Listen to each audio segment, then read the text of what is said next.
Good morning, everyone. Thank you for joining me today. I'm actually have a real lesson prepared. So instead of me rambling for an hour, I've got a slideshow and everything. We're going to be discussing the audio post-production process for a film, TV show, web series, anything that has a visual element and some kind of narrative structure to it. So we're going to talk about step by step, each step along the way, each part of the process, how to kind of compartmentalize your brain if you're doing everything yourself, because this is going to be a outline of a professional process. This is not just a wham bam, thank you ma'am, do all the audio in like a day or two. This is how a professional workflow works. And you can take these techniques and apply them whether you're a one-man or one-woman band doing all the audio post yourself, or even if you're a film editor or director and you're tasked with doing audio post-production without the help of a sound person, this is going to outline all the steps you need to take to get a really polished, professional-sounding mix at the end of however long it takes you. So just quick shout-out to channel members. We've got a couple of new members, Abvo and Barracuda Bill, Eugenio Albert, and then we've got some members in the chat, so welcome. Thank you guys for joining. Thank you guys for all the support. You guys really keep the channel going, but we got a lot to cover, so let's just jump right in. So as you can see, I actually did slides for this instead of it just being me talking and sharing Pro Tools. This is completely platform agnostic, meaning Premiere, DaVinci, Final Cut, Pro Tools, Cubase, Sony Vegas, Cool Edit Pro, Fairlight, whatever you're on, you can take these techniques and use them to get a really nice sounding mix. So this is a complete audio post guide for beginners. This is going to be an inside look into how professionals work, and like I said, you can apply this to any project, smallest, tiniest budget to the biggest budget. If you do this, it's going to sound like $1 million bucks. Okay, so the goal of your sound mix is to support the story that is being told. Really, every decision you make along the process of working on a film's audio, really the film in general, from the script writing to production, even the actors, it's all about supporting the story that's being told. So the performances, the writing in the script, everything serves the story. We're all storytellers. Even the most technical of jobs in film or TV, you are telling the story. So a big question I like to ask is, what is driving the film that I'm working on? Is it the mystery? Is it just the dialogue? Is it really well-written dialogue? Is maybe the music driving it a little more? Or are the sound effects super important? Like for an action film, the sound effects are hugely important. And a great example that I got to work on this film, John Wick 4, and the sound effects are, in all the John Wick movies, they're super important. But we actually spent a lot of time working with the production sound because, yes, the action is important, but the stunts in that series are so awesome, and the production sound was so good, we actually used a lot of production sound to help, basically work as almost sound effects. So those are called production effects. But so just the question is, what drives the film? What is the thing, the hook that is going to get people into the story? And then a huge mistake I see beginners make, and we'll talk about a couple of these hang-ups that people run into, is separating the sound editing and sound mixing processes. So people just lump all this stuff into sound design, and I think that's kind of a valid way to look at it, that sound design is really about creating the world of, the film or the show that you're working on. But when you are undertaking such a massive amount of work as doing audio post-production, you really need to separate the sound editing and the sound mixing parts of the process.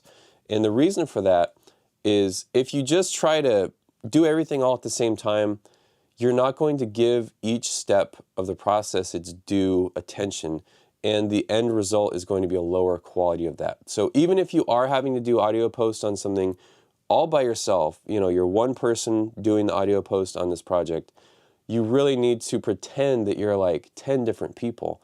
And each step of the way, you need to compartmentalize the process so that you're not working on dialogue and then you're like, oh, but I need to do the sound effect for this. No, just wait until you're done with the first thing and then go to the next thing. Okay, so workflow. We'll take breaks for comments because I see the chat, you know, there's going to be questions that pop up. And please do that. Even after this video is done being live and it's just a regular video, post a comment. I try to answer all the ones I can that, you know, are asking for a response. You know, why this? How do you do that? So please feel free, if anything, if I'm going too fast or if something needs to be drilled down a little bit more, just ask a question and we'll take a break to answer that. Okay, so the workflow of audio post, the audio post phase of filmmaking. You know, for like low budget stuff, I see a lot of short films where they do the audio post in their editing system. They do it in DaVinci or they do it in Premiere or they do it in Avid, they do it in Final Cut. And it's kind of like the redheaded stepchild, like they just start chucking sound effects in and like the dialogue's still raw and maybe they do some ADR and then they just put the music in and, you know, do a little volume work on the music and to them they're done. But it's really its own beast and it can take a long time to do right. So the first step of audio post is a picture edit needs to be locked or almost locked. Why is that? Why can't you keep editing while you're doing audio post? Well, you're going to be making timing decisions with sounds. You're going to be hopefully having some music either composed or edited to picture. And so once you start those processes, they're really linear processes, and every picture change you make is going to have to roll down through music and sound effects and dialogue editing. It's not as much of an issue if you're taking care of those things in your editing software, but if you're collaborating with somebody who's in Pro Tools or Nuendo or Cubase or whatever, then, you know, you make one picture change, you have to give them a new picture, they have to conform. So generally, you save audio post for pretty far down the path of editing, like either picture's locked, meaning you're done, you're not going to touch it, which is a joke, everybody goes back and re-edits, or it's almost locked, to where it's just minor little changes. So that's why you want it to be locked. So audio post begins if you're collaborating with an export of a video and an AAF. So I have a video that's geared for DaVinci Resolve for how to export a video file and an AAF. The reason you need those two things if you're collaborating with somebody is they need the movie to watch, but they also need all the little bits and pieces of audio from your timeline. So those two files, the video and the AAF, will give them the ability to start working on the project. However, if you're going to be doing audio post in your NLE, in other words, in your picture editing software, you don't necessarily need to do that. But what I see a lot of people do, which I think is good, is they will make a copy of their timeline so that the sound is kind of separate. Now with DaVinci Resolve, you don't have to do that because it's got the Fairlight tab, which is really cool. And hopefully work is slowing down enough for me to really dig into that a little more. So you don't have to do the exports if you're working on it in your NLE, but if you're collaborating with people, you do. So the first step is actually sound editing. So picture editing is different from sound editing. Picture editing, you're looking at the footage and you're maybe making sure things are in sync, and you might be selecting microphones from the production sound. But generally you're looking at pacing, you're looking at performance, you're looking at shot composition, you know, where the edits are, J cuts, L cuts, that kind of stuff. Sound editing is like, okay, picture's done. Now we're just going to focus on just the audio aspect. So generally sound editing is, well, it's for any real project, it's separated into 3 or more categories: dialogue, sound effects, and music. And Foley, some projects will have Foley. Sometimes the sound effects editor will hand cut the Foley because Foley can be very expensive. And then on bigger projects, you do have a Foley team, but you also have multiple sound effects editors. Like maybe one person's doing gunshots, one person's doing background ambience, another person's doing like hand-to-hand combat, one person might be doing vehicles. So this can be scaled from one person doing everything all the way to like 20 people doing everything. So, and then, you know, scoring and music editing, hopefully you have a composer that can take care of that. If not, you'll have to be editing music from a library. And there's a whole art to music editing and timing and stems and different parts of the music that you can slide around. We're not going to go into like detailed step-by-step how to be a music editor or how to be a dialogue editor. I do have videos, a lot of videos on dialogue editing and sound effects editing, so you can check my channel for those. But basically, the sound editing is split, you know. So if you're doing this yourself, I always tell people start with dialogue. That's usually the most important thing. And then when the dialogue edit is done, move on to sound effects, and then maybe the composer is working in parallel so you can start to bring their music in. And music and sound effects you can kind of do interchangeably, like you might do the music first and then the sound effects, but always start with the dialogue.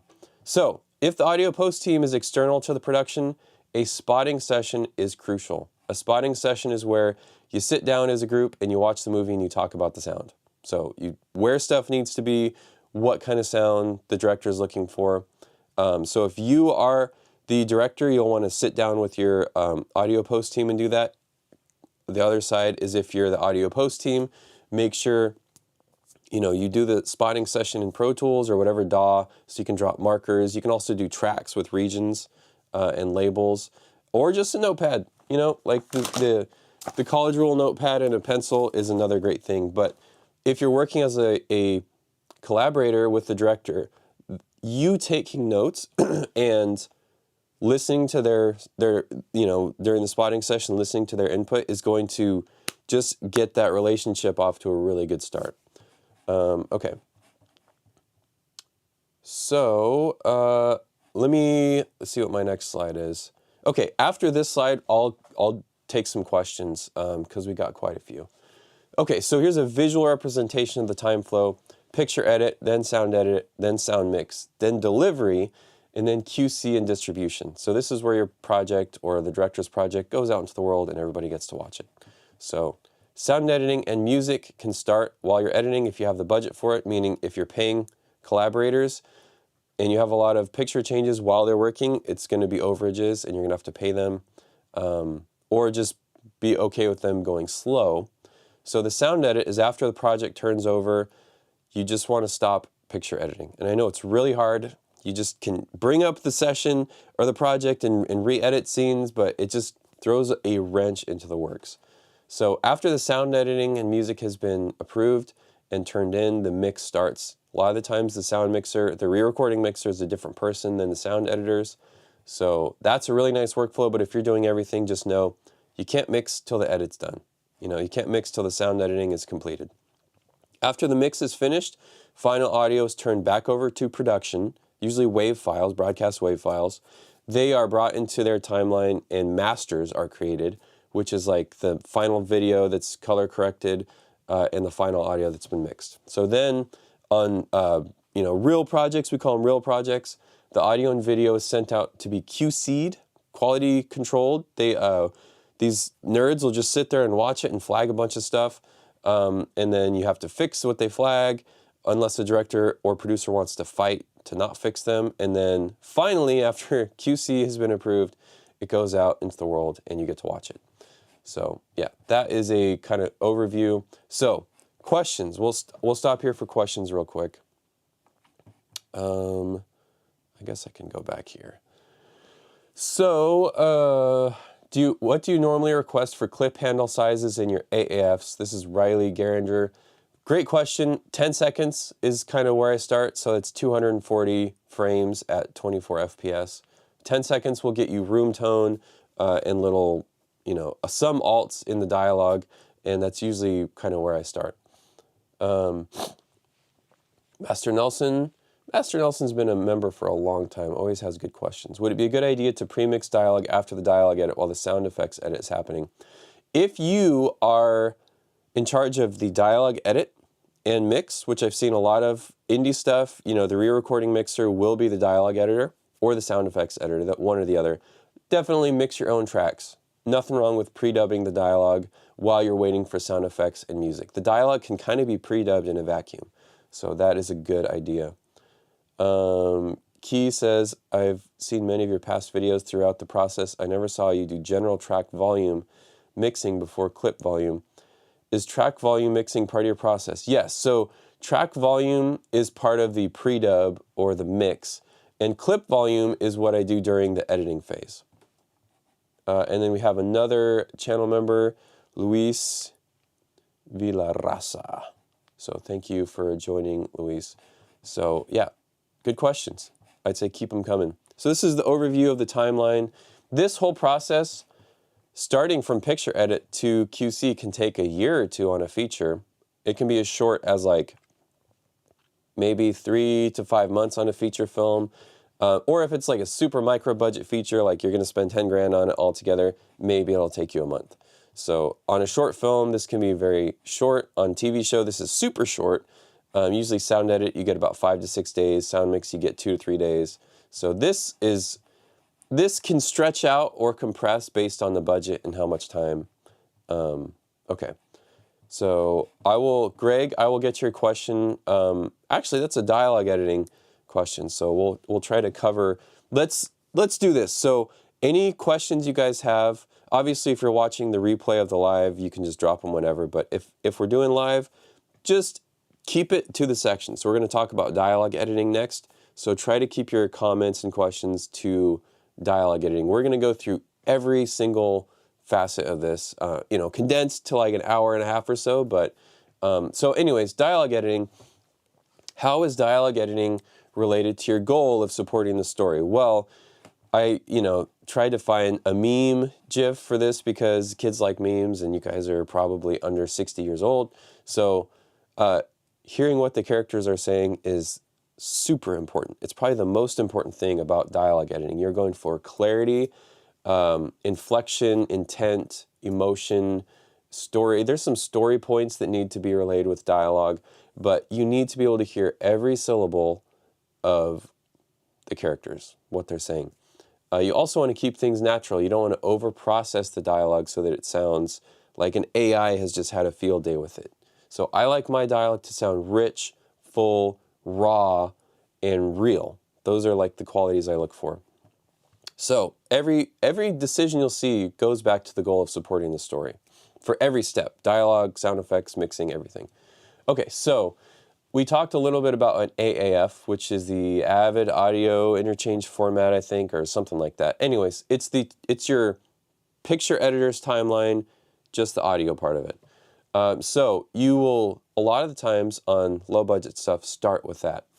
You can also do what's called an assembly, which is where you use the AAF and you use the timecode and metadata in the clips to relink to the raw original production sound from the production sound mixer. So there's Kraken Dialogue Editor Toolkit. There is Titan. There is just the field recorder workflow in Pro Tools. And I think there's an Assemblerator, although that might have been end of life. But basically there's usually some kind of third-party software that will look at the EDL, look at the timeline, and just grab the files from the production sound folder and put them in a session for you.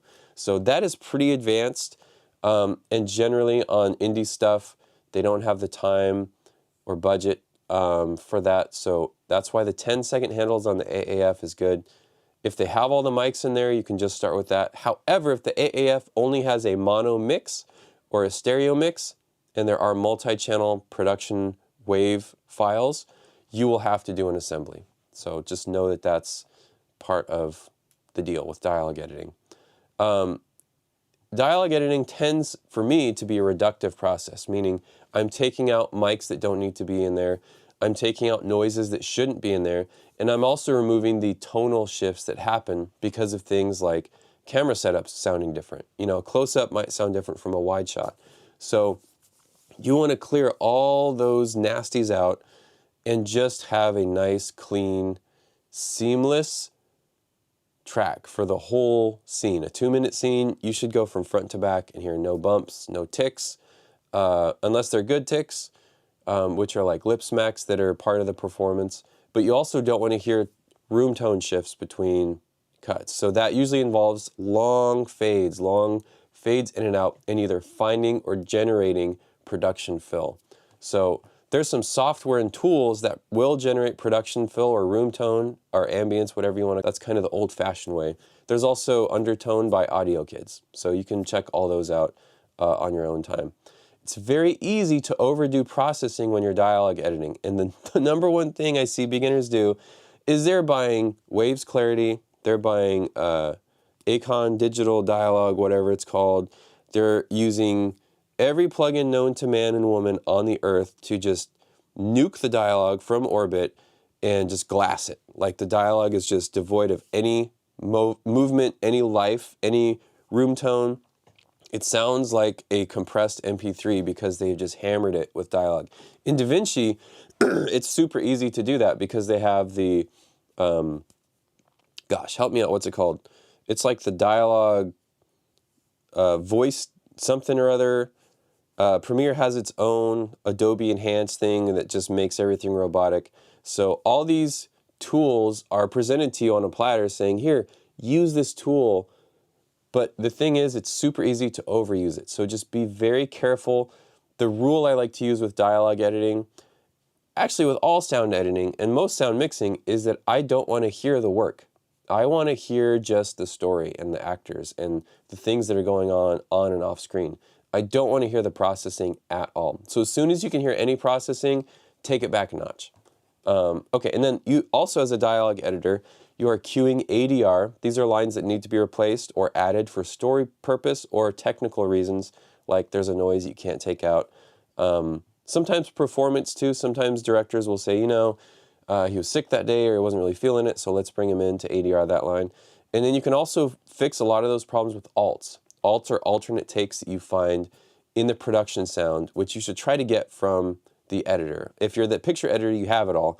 So just don't be afraid to, you know, you have your visual take that you have, but you don't have to use audio from that take. You'll have to sync up an alt to the lips of the person talking, but sometimes you'll find little gems of better clarity, better diction or intonation, or the accent. If the actor's doing an accent, they might have nailed the accent on one take and all the other takes are garbage. And then little things like bumps, grips farting off screen, the DP giving a world-weary sigh about the shot not being good over the actor's line, or the director talking over the line. Just look for alts because they are going to sound better than ADR. They're going to match everything, and the sync is probably going to be better. So after you have completed your dialogue edit, everything is smooth. The test for me on a dialogue edit, if it's done, I put my cursor at the start of the reel or the episode or full film or whatever, and I hit play and I don't touch anything. If I don't feel I need to reach for, I really need to take that click out, or that line it needs to be clip gained down a little bit, if I can just sit back and watch it and enjoy the story and not hear any of the filmmaking going on, it's done. It's ready to deliver to the mixer. So at that point, I will send a copy. I'll save a copy on a hard drive with all the media. If I'm mixing it, I maybe won't do that, but if I'm going to send it to a mixer, it's got to be like a zip file with all the audio, your timeline, and everything, and no plugins. It's got to be flat session with nothing on it. So, questions on dialogue editing? Let's see. Greg, yes, I need to get to your question. Placing room tone only to cover breaks? Yes. So the trick with room tone is you really need to find the room tone in each shot or each setup, or, you know, like if, for example, you have scene 1 apple, take 1. That is going to sound different than 1 baker, take 2, because baker might be a reverse, like the camera's here and then it's here, and the boom is pointing at now a generator or something. So anytime the audio shifts, you want to have the dialogue on separate tracks. So when you're mixing, you can EQ, you know, and process these tracks different from these tracks. So then that necessitates taking the fill from this one and stretching it out so that they overlap. And you get these nice long fades where the one different tone is fading out before or after the new tone has already reached full volume. And I've got tons of videos on dialogue editing, so if you want, like, you know, 5 to 10 hours of dialogue editing videos, just mind my channel for that stuff. Okay, any tips on doing the booms on top method? So let's say you have 8 dialogue tracks, and for the the top 4 will be boom, and the bottom 4 will be character lavs, and you just keep it consistent for the whole scene. So I like to do these 4 being the 4 different room tones, or maybe 3 different room tones, and then these 4 will be cut by character. So that's how you do that. What do you recommend, this is from Margarita, what do you recommend when boom and lav microphones capture a lot of different noise in the same scene? Just keep them on their own set of tracks so that it's consistent. Really, consistency is the main thing. Like, you want to have the top of the scene and the end of the scene. You want those tracks to always kind of be, you know, their own sound and their own issues, so that the mixer can take A to B, you know, the start of the scene to the end of the scene, and write the automation for the whole scene, and then, you know, it's consistent. So if dialogue 4 is always your wide shot boom that's not very usable, just keep the wide shots on dialogue 4, and maybe keep Steve's close-ups on dialogue 1 and Mary's close-ups on dialogue 2, so that visually, like dialogue 2, that's going to be Mary's close-up. Voice isolation, yes, thank you, Nelson, that's right. So I'd say in dialogue editing, do not use any noise reduction plugins. Just get it sounding smooth. That's another huge hang-up people get, is they will start dialogue editing, and the first thing they do is reach for noise reduction. And the first thing you do is not that. First, you clean up all the unnecessary channels. Then you start dealing with individual noises, frame by frame, or fill. Usually I'll do fill first, because like, you need to get the fill in there so that everything's smooth. You need to get smooth tracks, smooth editing before you start reaching for plugins. Other than Isotope RX, what other programs would you say are critical? Critical, I mean, that's kind of like, each person's going to say they can't live without certain things. I really like the Absentia DX plugin. The pricing is pretty fair, and it does a lot of cool stuff, so check that one. Jeremy664, hi Tom, so there's no alternative to Isotope RX. Yes, there is. There is the Acon suite of plugins. Cedar has a very expensive suite if you want to spend like multiple thousands of dollars. Yeah, so, and then really, Isotope isn't great for noise reduction. It's more for like taking out, oh, spectral layers is another thing. Steinberg spectral layers, you can check that out too. But Isotope is kind of the industry standard. So, and I've gotten so fast at it, like every time I try something different, I just go back to Isotope. Greg asks, are you mixing boom and lavs together? Yes, that's another thing, is lining up the lavs to the boom, phase aligning. So I talk about that in some of my other dialogue editing videos. Do you keep actors on their own tracks? For lav mics, yes. For boom mics, I tend to cut it by the angle, because you might have a 2-shot where 2 actors are on one boom mic, and I'm not going to just arbitrarily cut them, because it's probably, if they sound drastically different, I might, but I generally treat the booms by angle and the lavs by character. Okay, so good questions. Actually, great questions, everyone. Thank you. So we talked about dialogue editing. Next, music composition. The reason I did music before sound effects, generally the music is the most important thing after the dialogue. Most of the notes you'll get during a mix are music levels, unless it's a sound effects room. But like, music is what people remember the most of the sound. When people say sound, like if you tell people, well, I'm doing audio post on this film, they'd be like, oh, you're doing the music? No, I'm not. It's a different thing. But maybe you have to do some music editing. Maybe you're composing for this too. You still are thinking of how the music relates to the story. So the music generally supports the emotional journey, the process of the film, the characters' inner thoughts, their conflict and resolution. The music needs to be mindful of the dialogue. There's times where the music can just be the whole thing. You know, no dialogue, just all music. There's some great sequences in films where the music is forefront. But it does need to be mindful of what the dialogue's doing. You don't want to have 2-hand finger tapping guitar solos when people are having a conversation. You want the music to support the dialogue and the story.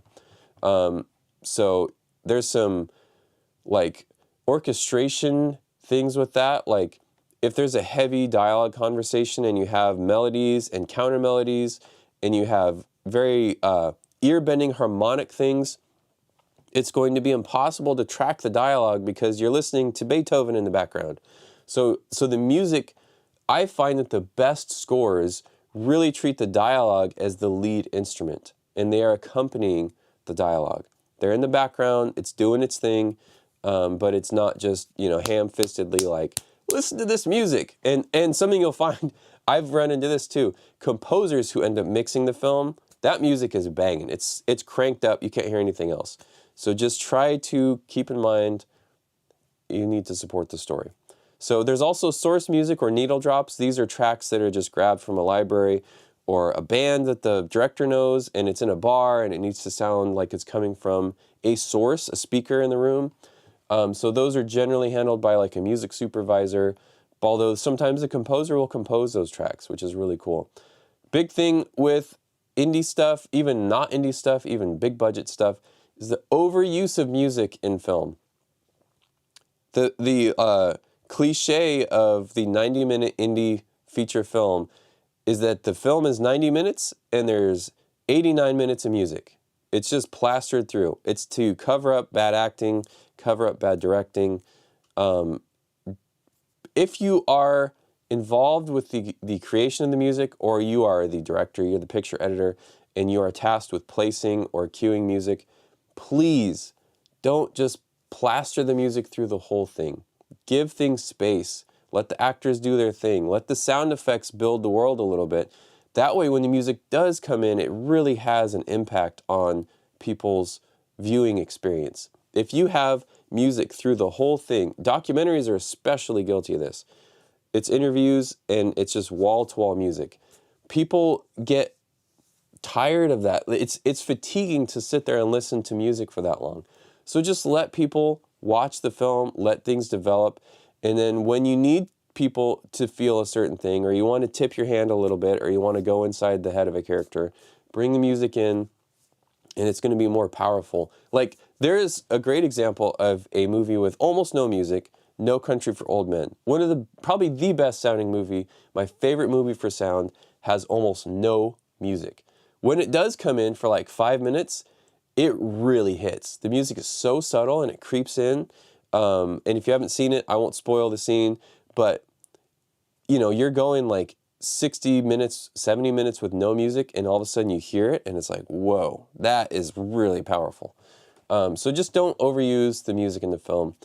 And then editing to help music with the goal. Okay, so if you, for example, are mixing this project, or you're editing it and you're bringing stuff into your NLE and you're mixing it in there, and you have a composer, or you're editing music from a library, don't just feel you need to just drop the tracks in and use them as is. Cut them up, move pieces around, get the stems and start working on the stems and bring things out, or bring them in, or move them to a different part of the film.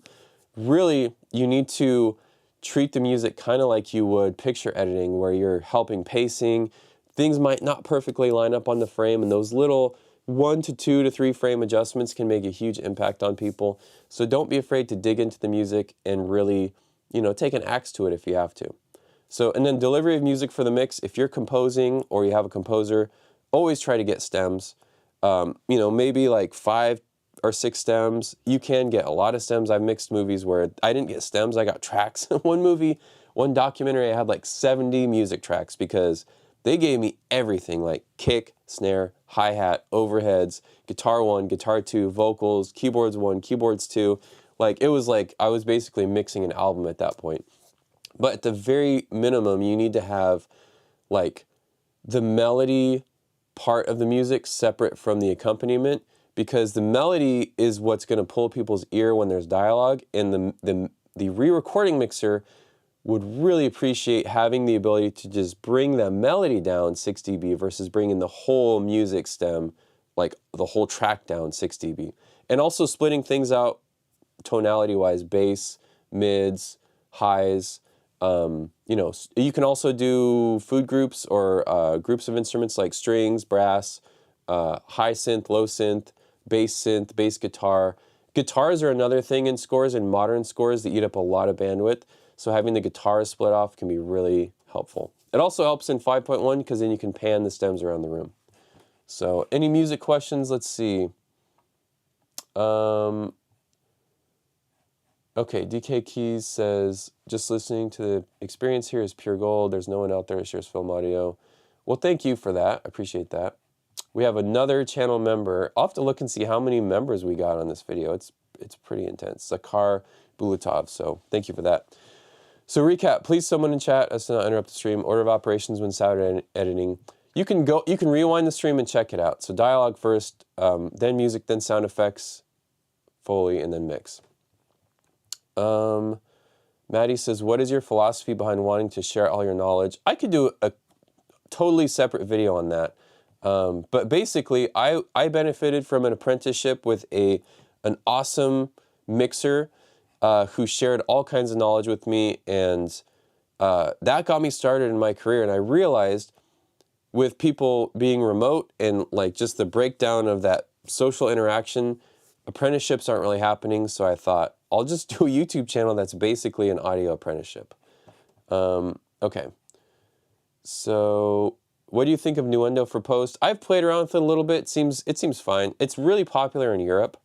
And so I don't really care. Like, I use Pro Tools because I work on, you know, bigger budget union stuff, and everybody uses Pro Tools, so you just have to go with it. Okay, Greg Palmer says, do you have normal target dB level for dialogue music effects? We'll talk about that during the mixing part of it. So, okay, that covers all the questions. There was no real specific music questions, which is totally fine. So yeah, deliver stems, and then on to the next thing. Sound effects editing, and a great onomatopoetic example is the Batman, whap, biff, oof, boom, pow stuff. So again, sound effects editing, let's say you're doing this all yourself, you've completed dialogue editing, the music is being worked on, or you've done the music. The reason I like to do it in that order, even when I'm mixing, is because dialogue is king, music is queen, and then sound effects and Foley are kind of like the prince and princess. So sound effects editing has to support the story. It's like, that's what it's all about. So the sound effects you can really get into, especially with backgrounds or ambient sound effects, building the world of the characters, giving little off-screen cues. Like, if it takes place in the ghetto, you have a car, you know, maybe like a LeBaron go by, you know, with some 18s in the trunk, and the trunk's rattling. Like, then you get the feel like, okay, I know where I'm at. Or, you know, if it's winter, don't have insects. Like, you want cold sound of like the wind blowing through dry leaves and stuff like that. So you can really get some good emotional responses from people with the sound effects if the music isn't playing through the whole film. So types of sound effects, background ambience. Hard effects would be stuff like punches, doors, there's vehicles, there's sound design, which is like, you know, the non-realistic stuff, whooshes, booms, weird ambience, voice, like you can get crazy with sound design.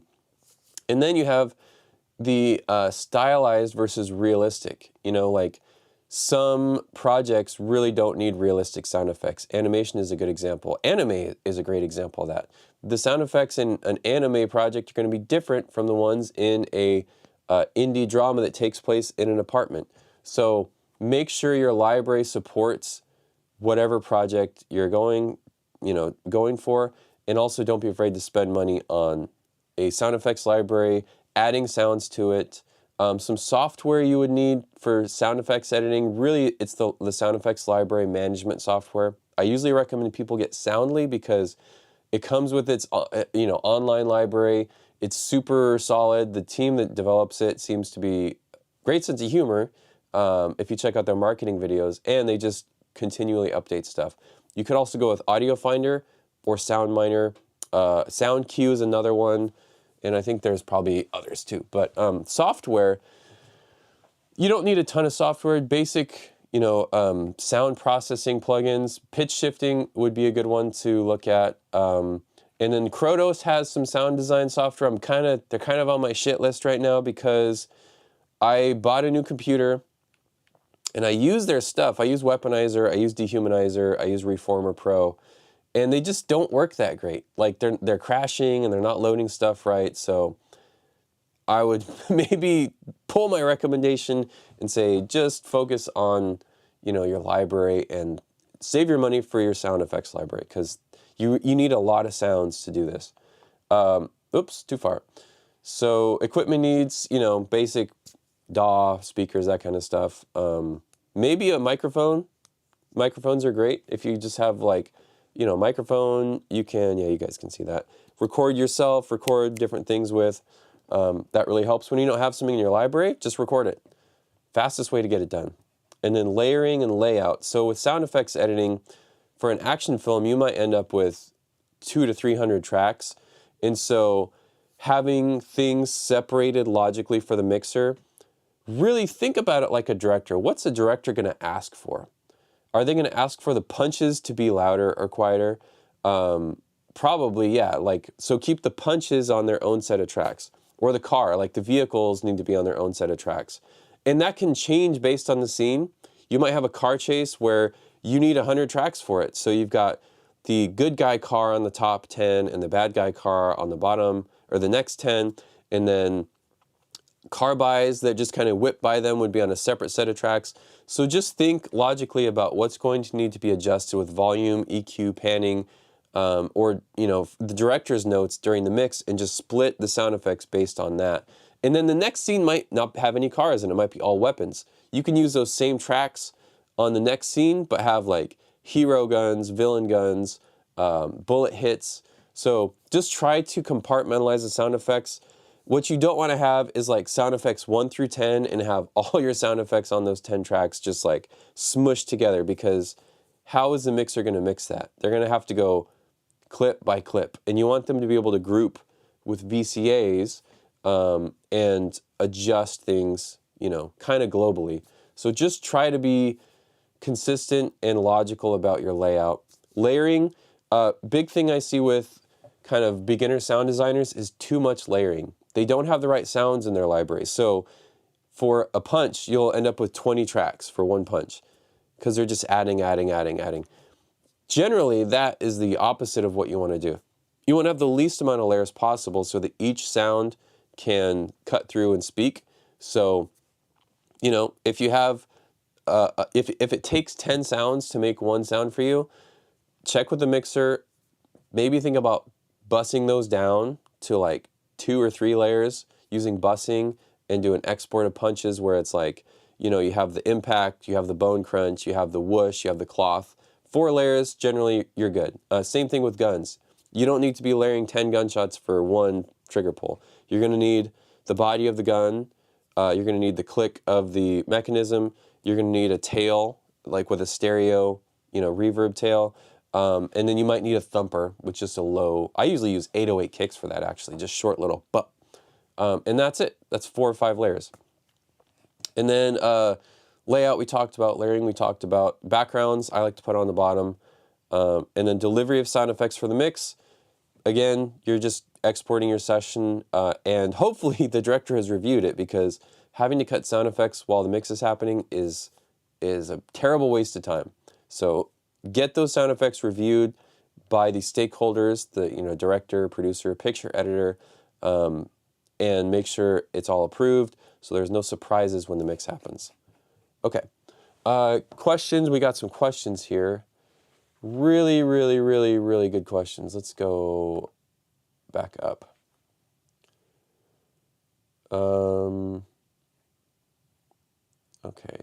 Okay, Greg, I'll get to the dB levels during the mix part of it. Joseph Blader, okay. That's dope band. What is the best way to clean Foley sounds? I would just pick whatever broadband noise reduction tool you have and do that. Really the best way to get clean Foley is to record it properly, closer with, like, you know, the right microphone, right mic placement. If you're cutting the Foley while you're sound effects editing, which happens on lower budget projects where they can't pay a Foley team, then just do good, you know, fades, like pyramid fades in and out. And I would say save the noise reduction for the mix, because you'll find as you layer the music and layer the background ambience and layer the dialogue, the little bit of hiss that's in Foley and sound effects, it just goes away. So save the noise reduction for the mix. Okay. Michael Robertson, how do you prefer to get orchestral stems? I like them by section, and then specifically solos split off. So if you might have, you know, strings. If it's a big real orchestra, it's great to get like violins. Really, the way the staff is laid out: violin 1, violin 2, violas, cello, and then basses. But barring that, you know, a lot of people are doing samples for orchestral stuff. Just give me a strings, a brass, a woodwind, a percussion, and then if there's a soloist, split the soloist off. You know, whether it's a clarinet or a cello or a viola or a theremin, just keep the solo by themselves, because that's, you know, the thing your ear tracks is the melody. So yeah, that is really good. Do you use a special weapon tool for futz tracks? Great question. I have a specific video on doing futz tracks. The dirty little secret I have is I don't use any special tools. I use an EQ, a compressor, and a reverb send. Sometimes I'll use actually a lot. I wouldn't say a lot. Sometimes I'll use a saturation or distortion plugin. And then I'll also use a phaser or flanger or chorus or delay set to 0 regeneration with like a 30 millisecond delay, just to get the comb filtering aspect. But you can easily do that with an EQ and a compressor. I always recommend people just start with the basics, EQ and compression, because it's free. It comes with your DAW. Just use that instead of paying $300 for Futzbox or speakerphone. And really with movie futzes, you don't want to go, most of the time, you don't want to go for a real futz. Like, you don't want it to sound like it's coming off of an iPhone. You want it to sound like it's coming from something that's not real, but if it's a real iPhone sound, it's going to be hard to understand. So high pass, low pass, compressor, and then you're done.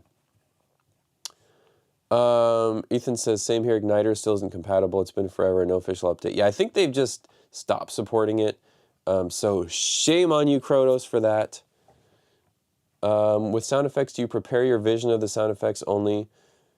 Oh, good question from DK Keys. So sound effects alts, I'll do sound effects alts and I'll just mute them below what I think is the best option. But usually there will be a sound effects review where I go through the sound effects with the director and they'll say, this is all good, but change this one.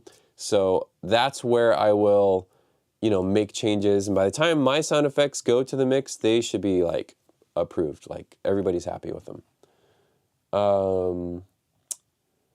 There are frequently some sound of footsteps, doors in the boom track. If we want to use Foley, do we need to cut out the sounds of the boom record? Great question, Zakar. So if there is Foley in the production sound or just movement, footsteps, usually you will use that in the mix. You can do what's called topping, which is where you top the production sound with Foley just to amplify the sound that's there. Maybe the footsteps don't have enough low end. So there you have to carefully sync up the Foley to the production sound and EQ it so that you're just using the part of the Foley that you want. And then when you do the M&E, you'll have to make sure that the production sound is split off from the dialogue and sent to the M&E, or you bring up the Foley to compensate for the dialogue being muted. On sound design, any tips to not over-process when pitch shifting clips that were recorded anything less than 96K? I feel super limited to shifting by 2 or 3 semitones without introducing artifacts. So I generally will use Serato Pitch and Time Pro. It has the least amount of artifacts of any plugin. It's $600, so that kind of sucks. The other thing, I think Randy Tom actually suggested this trick, which is if you're pitch shifting something that isn't high sample rate, make a copy of the original and high pass it.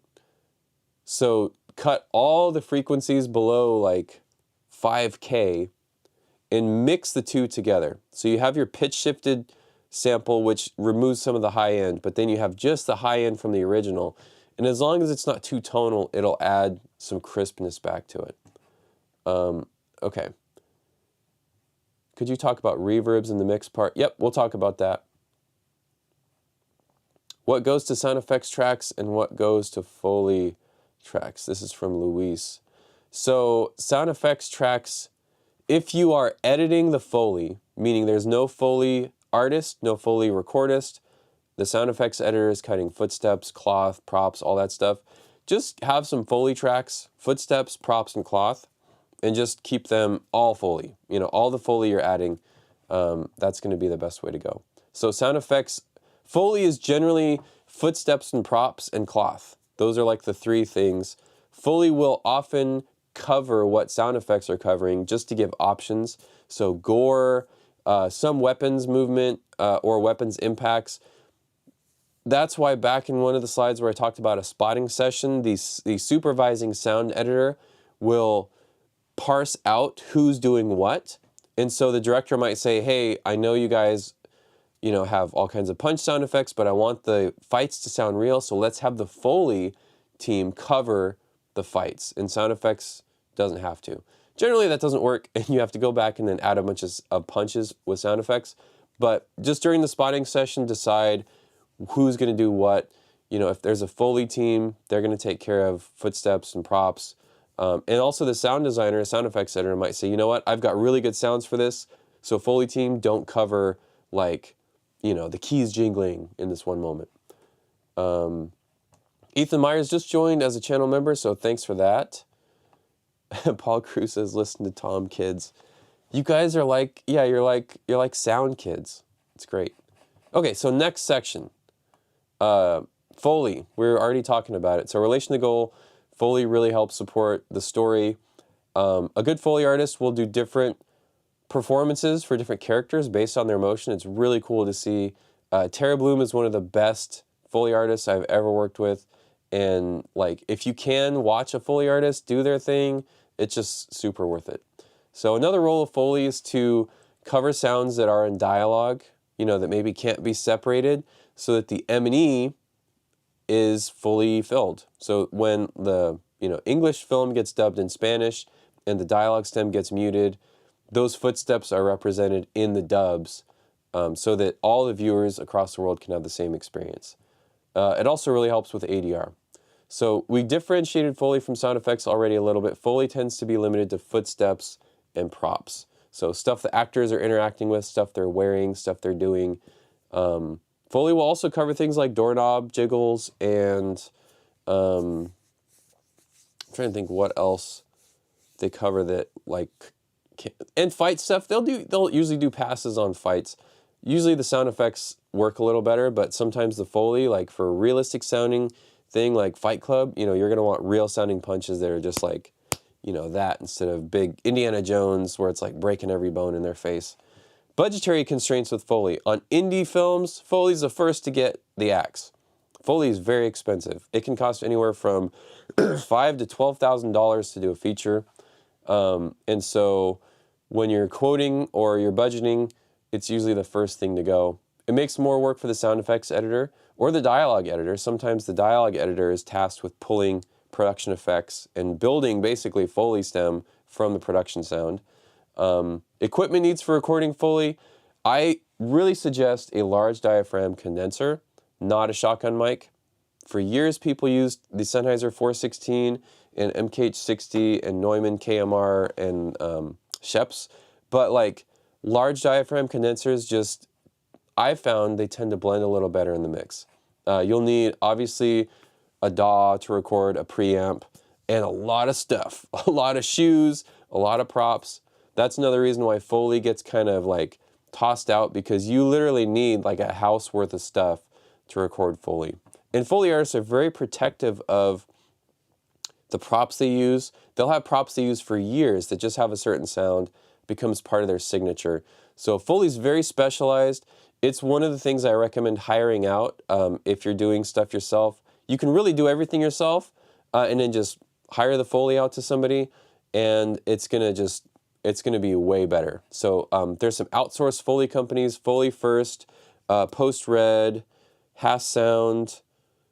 There's a couple other, if you think of them, just drop them in the chat, they used to be affordable, they're not so affordable now, but they'll just outsource the Foley and it'll be done great. If you can, you know, support somebody in your country who can do it, that's obviously great. In the US, it's super expensive. So yeah, it's just something to consider. So, okay. Any Foley questions? We had a Foley class in film school and got to perform the staggering footsteps of Sylvester Stallone after he gets beat up in Copland. Yeah, that's really, it's fun. Kids also love doing Foley because it's about, you know, mimicking what they see. Corsath says, I just purchased your 5.1 template and it helps so much. Can you explain a little bit how you separate Foley? Yeah, so hands would be like, usually Foley artists will record hand rubs and hand pats.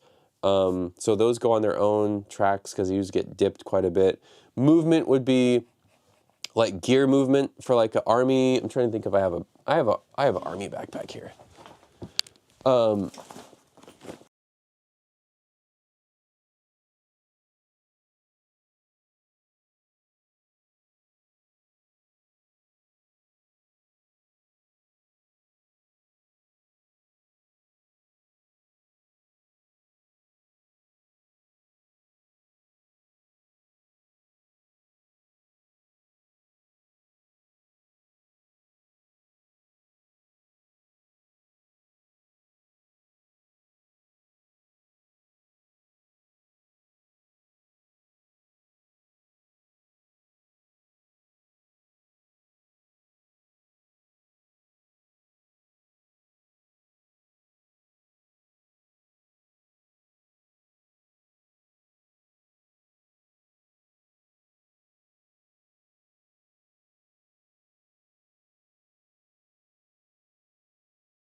Okay, so you guys should at least have audio now. Let me see if I can figure out what happened. Oh, my streaming thing, it like disconnected.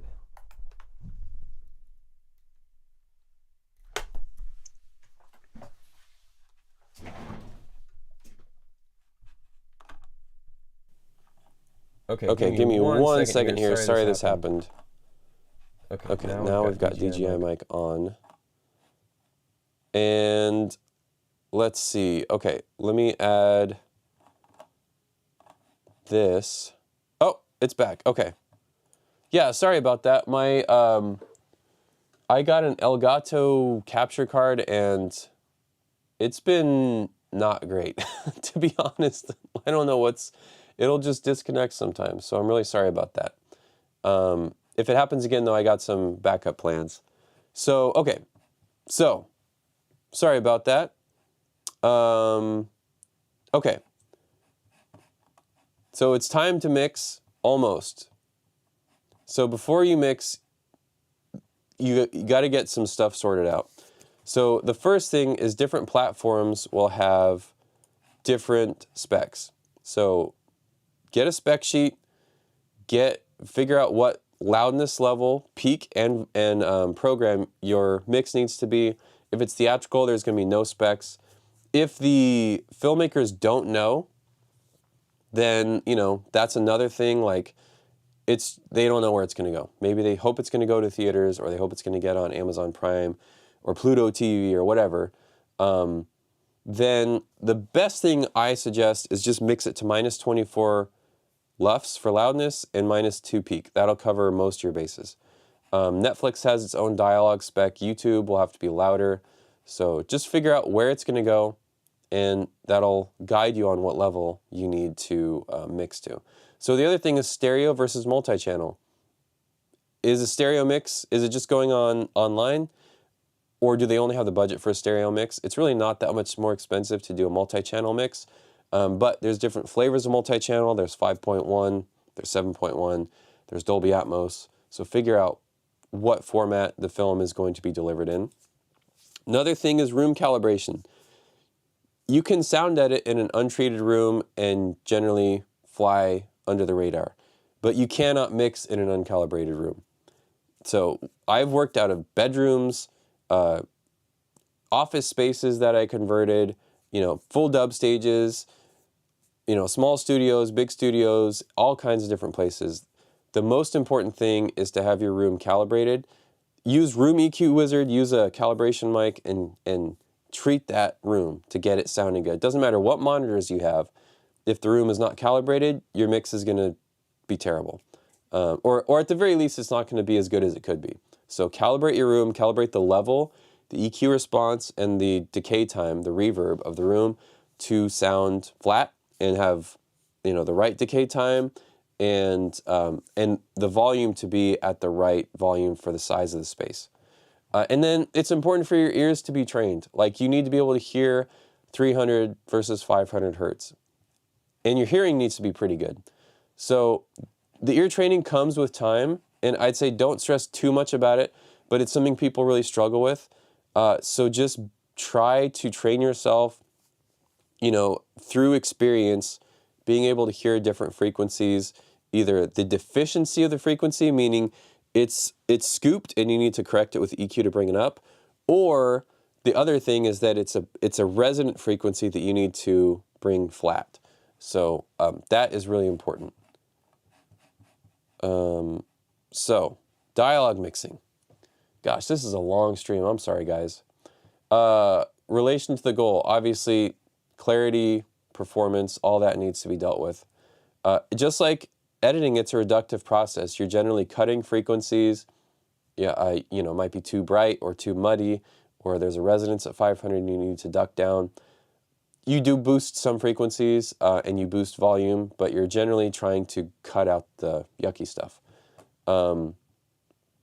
So dynamics is another thing.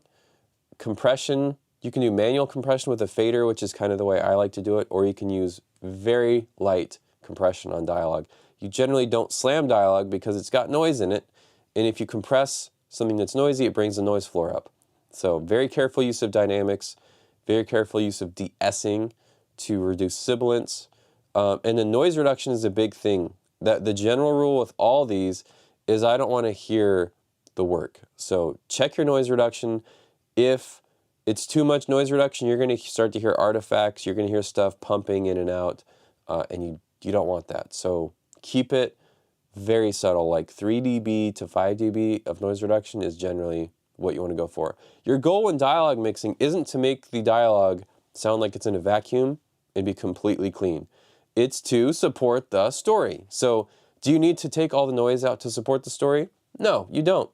You might need to tame the noise and reduce it a little bit. But there's also times where the noise supports the story. It's a construction site. There's guys slinging 2x4s and jackhammering, and there's excavators, and the dialogue is noisy. So that's fine. Let it be noisy. If it matches what you see, don't feel you need to take the noise out. And then reverb. Somebody asked about reverb.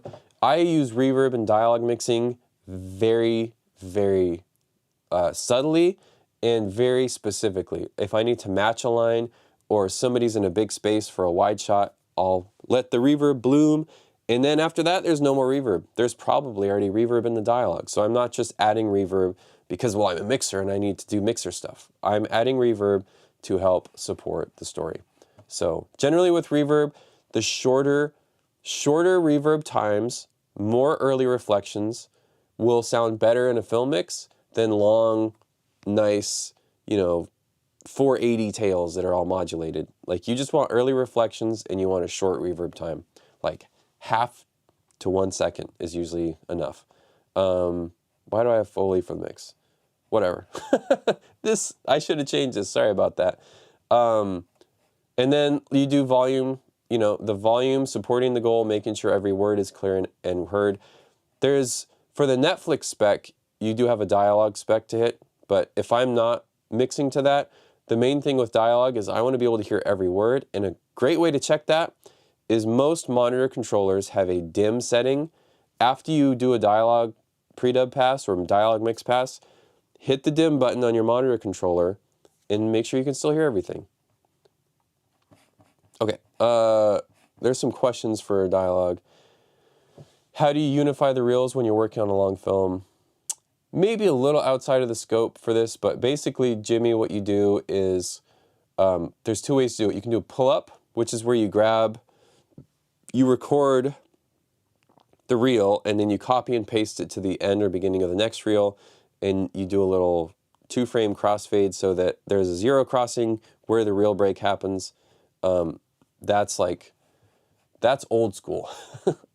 So the other thing you can do is when you're finished with mix, just take all the reels and just cut out the spaces so that they're slapped right up against each other, and then you can get really nice crossfades on everything. Outside reverb, generally there's not a lot of reverb outside. So for outside reverb, what I'll do is I will space out the early reflections. You can also use a delay with like 4 to 6 individual delays at different volumes, and you just want to get a scatter type of sound. So spaced out early reflections is the way to do that, and it's only for very specific shots, like maybe somebody is a mile away or 100 feet away from the camera and they're tiny in the frame, and I just want to hear a little slap, you know? So you can spend money on Slapper and other delay plugins if you want. But reverb, turn the tail all the way down, turn the reflections way up, space out the reflections, and it's going to sound like they're outside. But not for a whole scene. I can count on one hand how many times I've just added reverb to an entire scene. It's usually certain lines, and obviously to match ADR and alts. So yeah. Master Nelson says, I found that low passing dialogue at 12 to 13K makes the music and sound effects sparkle more, and the noise reduction doesn't have to work as hard. Yeah, a lot of mixers will do that. They'll even low pass it at like 8K. So music mixing, again, you're supporting the goal. EQ and dynamics, generally with music, it's already been mixed, so you don't have to do so much. You might carve out a little space for dialogue, and limit the lows. A lot of music is mixed in music mixing rooms, so it comes in with too much bass. So the big thing with music is it needs to support the dialogue, and it needs to get out of the way of the dialogue. Another thing is reverb and EQ for source music. You don't need a fancy speaker simulating plugin. Like generally EQ and some room reverb to put it in the space is enough for a music futz or source music. Multi-channel. So if you just have a stereo music track and you're mixing in 5.1, you're probably going to have to upmix it. There's all kinds of plugins that do that. I think I use Halo for mine, or NewGen, I forget which one it is, but it sounds really good. The other thing is if you have stems, you can just discreetly pan the stems, like maybe the strings are a little bit behind you, and the percussion's up front, and the vocals are kind of in all the speakers. So I like having stems to do that because it gives you a more discrete mix versus upmixing, which just kind of smears it all around. And then volume levels. Be careful of when the director wants the music to be loud. They want it to be loud to be exciting, but if the volume is here and then the music is up here, people are going to be reaching for the remote.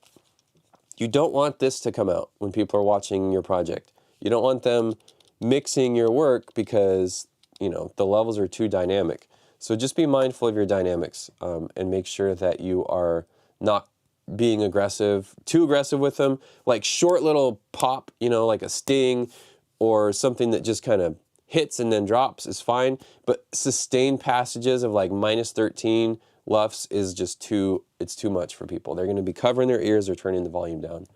And then director preferences. Some directors just want the music in the background. Some of them want it right up, butting up against the dialogue for volume levels. And just stand your ground on things, like do the dim trick on the monitors, hit dim, and make sure the music isn't covering over the dialogue. Okay, a couple questions.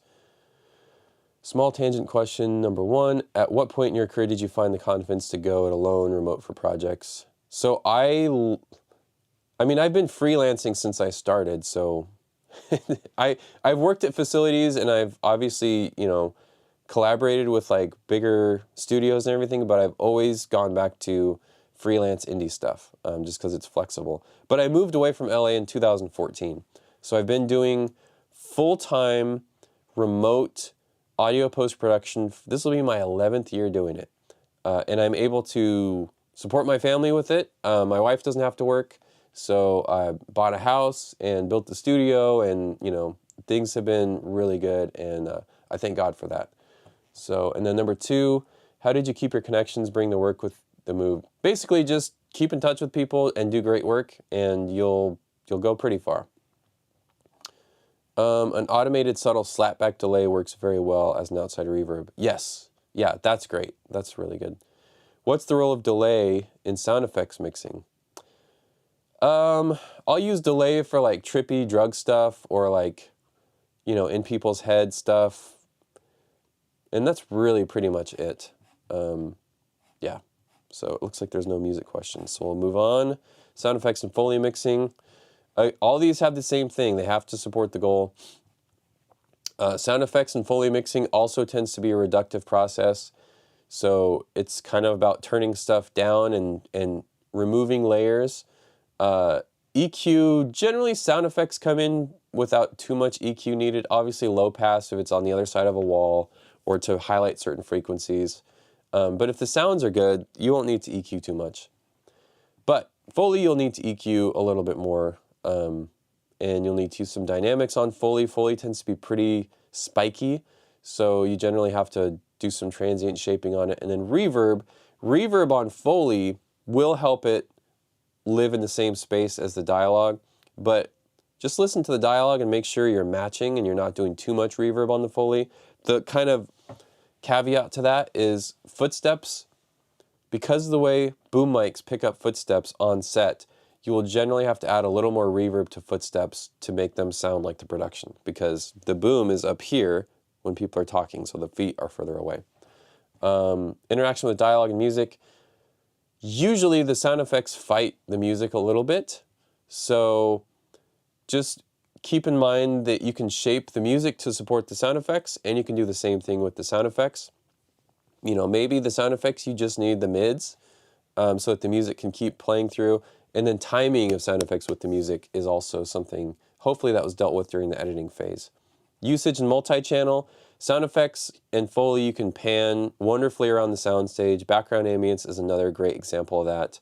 You can really get some nice spread on stuff to just have it be kind of, you know, in the space, but you also want to be mindful of taking people's attention off the screen. So if you put too much in the surrounds, they're going to be looking over their shoulder, and you don't want to do that.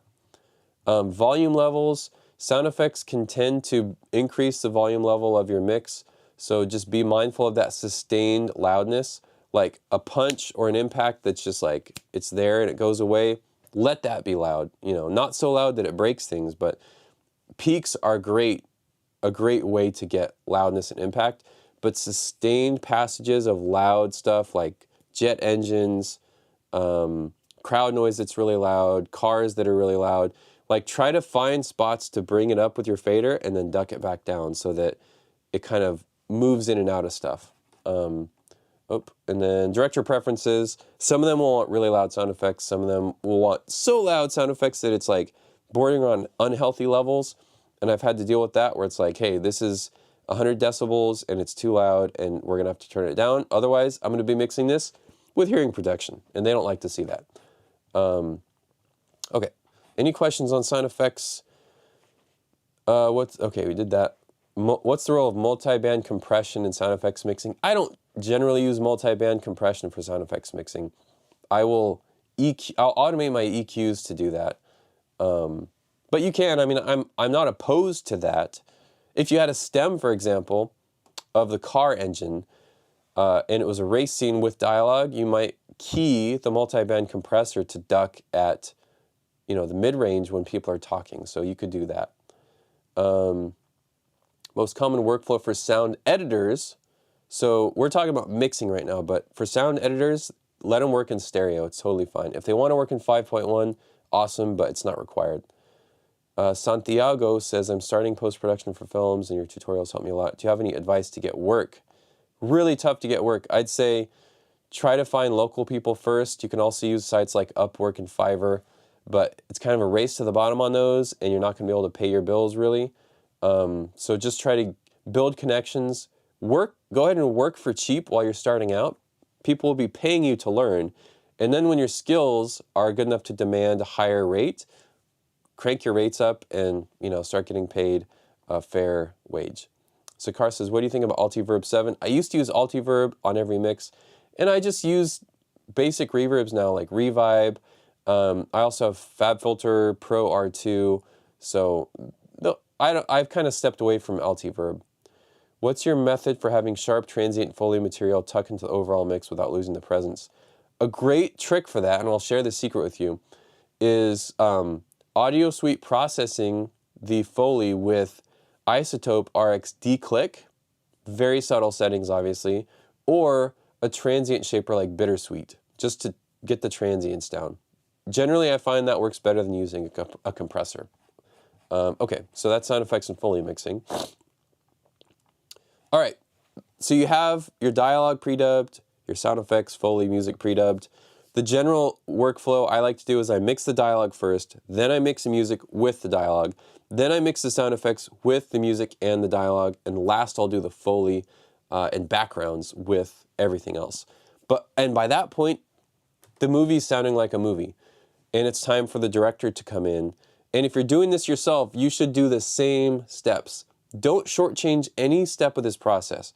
Go through and treat each individual group of sounds with care, like it's your child, and really get it to the top level that you can get it, because the final mix is going to balance everything, and it's going to show you the benefit of the care that you've spent on each step. So don't just skip a step because you don't want to do it. You know, nut up, ovary up, and just get in there and get your hands dirty and get it done. The final mix is where you balance all this stuff, and it's really about fine passes on things. You do have to meet specs if you have specs, but it's also about supporting the director's vision and the story. And then it's also a great place to do handoffs between different elements. Maybe you have a music-driven sequence. The next sequence that follows could be driven by Foley and backgrounds. So keeping the mix dynamic and choosing to highlight different things will make it more interesting for viewers and keep them engaged, versus it just being a music schlock fest for 90 minutes. And also, don't be afraid to take stuff out. Ask the director, hey, can we lose the music for this scene? Or maybe we just go with music and there's no production sound, there's no Foley, there's no sound effects. You need to balance the excitement of loud, dynamic things and then quiet things. You know, balance the dynamics with consistency. That is like a huge battle for everyone. You'll see articles come out every week about, I can't hear the dialogue, you know, from like Hollywood Reporter. People complaining about mixes on films, too dynamic, you know, hurt my ears. I couldn't hear the dialogue during the action sequences. I couldn't understand what Bane was saying, you know, in Batman. Like all kinds of things that deal with lack of consistency and lack of clarity. A lot of that has to do with actors' performances, but as audio professionals or as people who are doing audio post on our own films, we really need to be mindful that the audience hasn't seen this film 100 times. They're going to see it once, twice, if you're lucky. And so you need to respect that experience, that they're not going to want to say, huh? Let me rewind that to hear what they're saying. They're going to want to just watch it and get everything the first time through. So consistency is really important. And then if you're working as a collaborator, making the director happy, you know, that's going to get you repeat work. You don't want to be the jerk that tells them no every time or rolls your eyes when they ask you to do something. The better the experience is for them, the more repeat work you're going to have, and the more they're going to evangelize about your skills to their friends, and you're going to get more work for that. So the quality of the work is equally important to the experience of people working with you. You need to be a nice person. You need to be respectful and be easygoing and comfortable. And that's like, you get that when you're mixing with people because you're in the same room a lot. Then finally, after everybody's happy, you're happy, then you have to export stuff. I'll probably do a separate video on that because I've had some people ask about it. But that's where you print your files, either do a bounce or a real-time export, and you just make the files that go out back to production. They go to QC, and generally they'll come back with some kind of change. So make sure you have backups of stuff, and yeah, that's the process. So I think, let me just go through any final questions. Common tools for Foley editing. Pro Tools, that's it. Cut and paste, that's all it's about. I know one must always use one's ears. What would you say is your mindset for background levels? They always seem to be too high or too low. So EQing backgrounds is very important. And the other thing with backgrounds is try to get the noisy layers out of the backgrounds. I see a lot of starting background editors, they will just have like broadband noise for their backgrounds. There's enough broadband noise in the dialogue. You don't need too much of that. Maybe one mono track to help the dialogue, but try to cut the backgrounds to be interesting and dynamic. Files that have a lot of variation, consistent variation, are really nice. Things with a lot of peaks are very nice because they can kind of poke out and then go back, versus just a solid brick of audio that is going to just shit all over the dialogue and muddy up the music. So the backgrounds need to be kind of sparkly and sparse, and you can also layer more of them if they are sparse. Okay. Lakeisha says, having trouble balancing, matching ADR and overall mix. Sometimes sounds detached from everything. Yep. Is there a tool besides RX Dialog Match that helps with that? Yes. A really great tool I can recommend to everyone. It costs $0. It does cost time. It's just experience. So just keep trying, Lakeisha. Keep listening and EQing stuff. Generally with ADR, you can low pass it a little more. You can high pass it a little more. You can basically band pass the ADR, excuse me, to make it match. And then that ear training of where frequencies are is crucial for that. How's your journey with Dolby Atmos been so far? It's been good. I haven't had any clients requesting it. I might be doing a documentary with Dolby Atmos, but I've mixed a song in Atmos, and I've been testing it out, and I'm kind of waiting for like the next big project to do it. But it was cool setting it up. It was a great experience. I'm ready to go with it, and obviously I can share stuff with you guys. So yeah, it's been great. So closing thoughts. Thank you guys for the comments. Your responsibilities as a collaborator, if you are a collaborator, if you're being hired to do audio post, or if you are a director / editor and you're doing audio post yourself, just batch processing stuff, or just processing everything to start with. Somebody has invested the time in writing the script, learning the lines as actors, setting the shots up, dressing the sets.